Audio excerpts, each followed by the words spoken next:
Hello friends, welcome to police recruitment YouTube channel. Friends, head constable ఉద్యోగాల భర్తీ కోసం ఒక కొత్త నోటిఫికేషన్ విడుదలైందండి.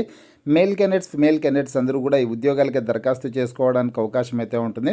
మొత్తం 112 పోస్టుల భర్తీ కోసం నోటిఫికేషన్ని విడుదల చేశారు.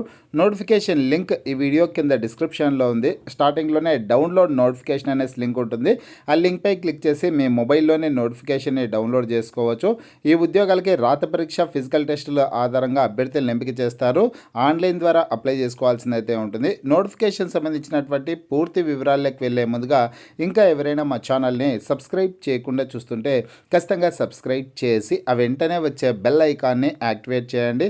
అలాగే ఈ వీడియో కింద డిస్క్రిప్షన్లో మా WhatsApp group link, Telegram group links అయితే ఇవ్వడం జరిగింది. ఆ లింక్పై క్లిక్ చేసి గ్రూప్లో కూడా జాయిన్ అవ్వండి. ప్రతిరోజు వచ్చే job updates, current affairs updates అన్ని కూడా వాట్సాప్ గ్రూప్, టెలిగ్రామ్ గ్రూపుల్లో షేర్ చేయడం అయితే జరుగుతుంది.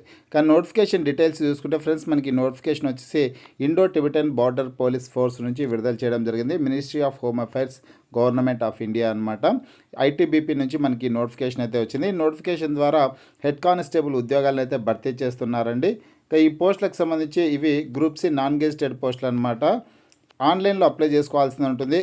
ఇక్కడ జూలై 7వ తారీఖు నుంచి ఆగస్టు 5వ తారీఖు వరకు ఈ ఉద్యోగాలకి ఆన్లైన్లో దరఖాస్తు చేసుకోవడానికి అవకాశం అయితే ఇచ్చారు. చివరి తేదీ వచ్చేసి ఆగస్టు 5వ తారీఖు.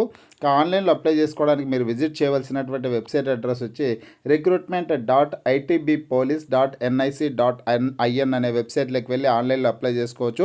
అఫీషియల్ వెబ్సైట్ లింక్ కూడా నేను డిస్క్రిప్షన్లో ఇవ్వడం జరిగింది. ఆ లింక్పై క్లిక్ చేసి మీరు ఆన్లైన్లో అప్లై చేసుకోవడానికి అవకాశం అయితే ఉంటుంది. ఇవి కేంద్ర ప్రభుత్వ ఉద్యోగాలు కాబట్టి తెలంగాణ, ఆంధ్రప్రదేశ్, 2 తెలుగు రాష్ట్రాలకు సంబంధించినటువంటి అభ్యర్థులందరూ కూడా అప్లై చేసుకోవడానికి అవకాశం ఉంటుంది. Head constable education and stress counsellor విభాగంలో హెడ్ కానిస్టేబుల్ పోస్టులు అయితే ఉన్నాయన్నమాట. ఎడ్యుకేషన్ అండ్ స్ట్రెస్ కౌన్సిలర్ విభాగంలో హెడ్ కానిస్టేబుల్ మొత్తం 112 పోస్టుల భర్తీ కోసం నోటిఫికేషన్ విడుదల చేశారు. వీటిలో మేల్ క్యాండిడేట్స్కి 96 పోస్టులు, ఫిమేల్ క్యాండిడేట్స్కి 16 పోస్టులను రిజర్వ్ చేయడం జరిగింది. అన్ని కేటగిరీల అభ్యర్థులకి వేకెన్సీస్ అయితే ఉన్నాయి ఫ్రెండ్స్. ఇక ఈ పోస్టులు పొందేటటువంటి అభ్యర్థులకి శాలరీ చూసుకుంటే 25,500 రూపాయల నుంచి 81,100 వరకు శాలరీ అయితే ఉంటుంది. స్టార్టింగ్ శాలరీ, అలవెన్సెస్ అన్నీ కలుపుకొని దాదాపు 40,000 వరకు ఉంటుందన్నమాట. ఇక ఏజ్ లిమిట్ డీటెయిల్స్ చూసుకుంటే 20 నుంచి 25 సంవత్సరాల లోపు ఉన్నటువంటి అభ్యర్థులు అప్లై చేసుకోవడానికి అవకాశం ఉంటుంది. ఎస్సీ ఎస్టీ అభ్యర్థులకు 5 సంవత్సరాలు, బీసీ అభ్యర్థులకి 3 సంవత్సరాల పాటు వయోపరిమితిలో సడలింపు అయితే ఉంటుంది ఫ్రెండ్స్. ఎడ్యుకేషన్ క్వాలిఫికేషన్ డీటెయిల్స్ చూసుకుంటే కన్నా డిగ్రీలో సైకాలజీ అనేది ఒక సబ్జెక్ట్ కలిగి ఉండి డిగ్రీ పూర్తయినటువంటి అభ్యర్థులు అప్లై చేసుకోవచ్చు. లేదంటే కన్నా డిగ్రీ బీఈడి విద్యార్హత కలిగినటువంటి వాళ్ళు అప్లై చేసుకోవచ్చు. Degree from a recognised university with bachelor of education అనేసి ఇచ్చారనమాట. డిగ్రీ బీఈడి అర్హత కలిగినటువంటి అభ్యర్థులు దరఖాస్తు చేసుకోవడానికి కూడా అవకాశం అయితే ఉంటుంది. ఇకపోతే ఫ్రెండ్స్, ఈ ఉద్యోగాలకి ఆన్లైన్లో మాత్రమే అప్లై చేసుకోవడానికి అయితే అవకాశం ఉంటుందన్నమాట. ఫిజికల్ టెస్ట్ల వివరాలు చూసుకుంటే కన్నా ఫిజికల్ స్టాండర్డ్ టెస్ట్ల డీటెయిల్స్ అయితే చూద్దాం. ఫస్ట్ ఫిజికల్ స్టాండర్డ్ టెస్ట్లు మేల్ క్యాండిడేట్స్ ఏమో ఈ పోస్టులకు అప్లై చేసుకోవాలంటే 170 సెంటీమీటర్స్ హైట్ ఉండాలి. ఫిమేల్ క్యాండిడేట్స్ 157 సెంటీమీటర్స్ హైట్ ఉండాల్సి ఉంటుంది. చెస్ట్ వచ్చేసి కేవలం మేల్ క్యాండిడేట్స్కి మాత్రమే చూస్తారండి. చెస్ట్ 80 సెంటీమీటర్స్ ఉండాలి. చెస్ట్ని ఎక్స్పాన్షన్ చేసినప్పుడు కనీసం 85 సెంటీమీటర్స్ వరకు ఇంక్రీజ్ అవ్వాల్సి ఉంటుంది. ఎస్టీ కేటగిరీ అభ్యర్థులకి కొంత మినహాయింపు అయితే ఉంటుందన్నమాట కొలతల్లో. హైట్ వచ్చేసి 162.5 సెంటీమీటర్స్ ఉంటే అప్లై చేసుకోవచ్చు. మహిళా అభ్యర్థులు అయితే 154 సెంటీమీటర్స్ ఉంటే చాలా అప్లై చేసుకోవడానికి అవకాశం ఉంటుంది.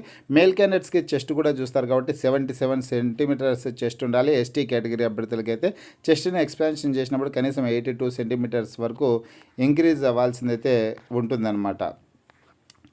అప్లికేషన్ ఫీజు కేవలం 100 రూపాయల అప్లికేషన్ ఫీజు మాత్రమే చెల్లిస్తే సరిపోతుందండి. ఆన్లైన్లో అప్లై చేసుకునే సందర్భంలో సెలక్షన్ ప్రాసెస్ చూసుకుంటే ఫస్ట్ వచ్చేసి ఫిజికల్ టెస్ట్లు ఉంటాయన్నమాట. ఫిజికల్ స్టాండర్డ్ టెస్ట్లు, ఫిజికల్ ఎఫిషియన్సీ టెస్ట్లు ఉంటాయి. ఇంతకే ఫిజికల్ స్టాండర్డ్ టెస్ట్ల వివరాలు తెలుసుకున్నాం. ఇప్పుడు ఫిజికల్ ఎఫిషియన్సీ టెస్ట్ల వివరాలు చూసుకుంటే కన్నా మేల్ క్యాండిడేట్స్కి వచ్చి 1.6 కిలోమీటర్స్ రన్నింగ్ రేస్ని 7.30 మినిట్స్లో కంప్లీట్ చేయాలి. అలాగే లాంగ్ జంప్ వచ్చేసి 11 ఫీట్ లాంగ్ జంప్ 3 ఛాన్సెస్లో కంప్లీట్ చేయాలి. High jump 3.5 feet high jump వచ్చేసి 3 ఛాన్సెస్లో కంప్లీట్ చేయాల్సి ఉంటుంది. మహిళా అభ్యర్థులకి సంబంధించి చూసుకుంటే 800 మీటర్స్ రన్నింగ్ రేస్ని 4.45 మినిట్స్లో కంప్లీట్ చేయాలి. లాంగ్ జంప్ వచ్చేసి 9 ఫీట్ ఉంటుందన్నమాట. హై జంప్ ఏమో 3 ఫీట్ ఉంటుంది. 3 ఛాన్సెస్లో కంప్లీట్ చేయాల్సి ఉంటుంది. ఇక ఈ ఫిజికల్ టెస్టులు కంప్లీట్ అయిన తర్వాత ఫేజ్ 2లో రాత పరీక్ష అయితే ఉంటుందండి. ఆ ఫేజ్ 2కి సంబంధించి రాత పరీక్షకు సంబంధించినటువంటి సిలబస్ వివరాలు అయితే ఒకసారి చూద్దాం. మొత్తం 100 మార్కులకి పరీక్షను అయితే నిర్వహిస్తారు. ఇందులో 100 మార్కుల్లో general English, general Hindi, general awareness బైలింగ్వల్లో ఉంటుందన్నమాట. ఇంగ్లీష్ హిందీ లాంగ్వేజెస్లో, బోత్ లాంగ్వేజెస్లో క్వశ్చన్ పేపర్ అయితే ఉంటుంది, క్వశ్చన్స్ అయితే ఉంటాయి. Quantity aptitude and simple reasoning, psychology ఈ సబ్జెక్టుల నుంచి ప్రశ్నలు అయితే ఉంటాయి. సైకాలజీ నుంచి మొత్తం 60 ప్రశ్నలు ఉంటాయి. మిగతా విభాగాల నుంచి 10 చొప్పున ప్రశ్నలు అయితే ఉంటాయి. టోటల్గా 100 క్వశ్చన్స్ ఉంటాయి. 100 మార్క్స్కి ఎగ్జామ్ అయితే నిర్వహించడం జరుగుతుంది. సైకాలజీకి సంబంధించి ఏ టాపిక్స్ చదవాలన్న వివరాలన్నీ కూడా క్లియర్గా నోటిఫికేషన్లో ఇచ్చారు. మీరు నోటిఫికేషన్ని మీ మొబైల్లో డౌన్లోడ్ చేసుకొని ఆ వివరాలన్నీ చదువుకోవచ్చు. పోతే ఎవరైతే రాత పరీక్షలో సెలెక్ట్ అవుతారో, ఆ రాత పరీక్షలో సెలెక్ట్ అయినటువంటి అభ్యర్థులకి ఫేజ్ 3లో ఇక్కడ డాక్యుమెంట్స్ వెరిఫికేషన్ అన్నీ ఉంటుందన్నమాట. ఒరిజినల్ సర్టిఫికేట్స్ అన్ని వెరిఫై చేస్తారు. ధృవపత్రాల పరిశీలన, అదేవిధంగా మెడికల్ టెస్ట్లు అయితే ఉంటాయండి. మెడికల్ టెస్ట్లు అన్నీ సక్సెస్ఫుల్గా అయిపోయిన తర్వాత మళ్ళీ చివరిలో రివ్యూ మెడికల్ ఎగ్జామినేషన్ అయితే ఉంటుందన్నమాట. ఇందులో కూడా సెలెక్ట్ అయినటువంటి అభ్యర్థులకి ఫైనల్గా పోస్టింగ్ అయితే ఇస్తారు. ఫ్రెండ్స్, ఒకసారి మీరు కూడా మీ మొబైల్లో ఈ నోటిఫికేషన్ని డౌన్లోడ్ చేసుకొని కంప్లీట్ డీటెయిల్స్ అనేది చదువుకొని ఈ ఉద్యోగాలకి దరఖాస్తు చేసుకునే ప్రయత్నం అయితే చేయండి. మీకు ఈ వీడియో నచ్చినట్లయితే లైక్ చేయండి, షేర్ చేయండి.